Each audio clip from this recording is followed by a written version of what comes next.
I kept my $40,000 monthly salary hidden from my son. He always perceived my life as humble. He arranged dinner with his wife's folks.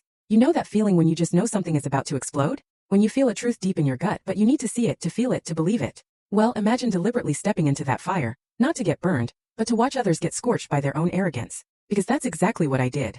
I allowed my son's wealthy in-laws to humiliate me, to call me a burden, to try and buy me off all because they thought I was a poor, naive old woman.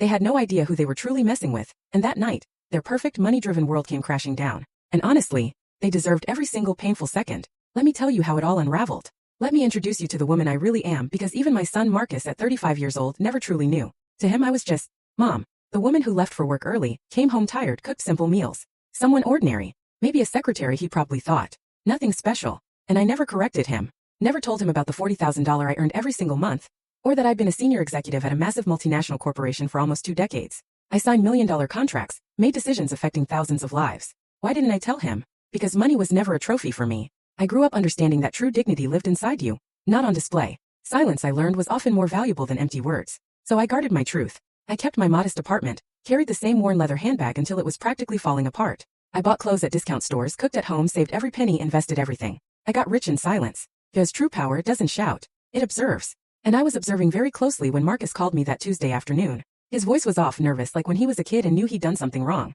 Mom, he'd stammered, I need to ask you a favor. Simone's parents are visiting from overseas, and they want to meet you. We're having dinner on Saturday. My heart sank a little. Something felt off. It wasn't a son inviting his mother. It was a plea not to be embarrassed, a request to fit in, to make a good impression. Do they know anything about me? I asked, keeping my voice level. There was a pause, a telltale silence, then Marcus blurted out. I told them you work in an office, that you live alone, that you're simple. That you don't have much. Simple. That word hung in the air, a miserable adjective, as if my entire life could be contained in it. As if I were a problem he had to apologize for. I took a deep, steadying breath. Okay, Marcus. I'll be there. I hung up and looked around my living room.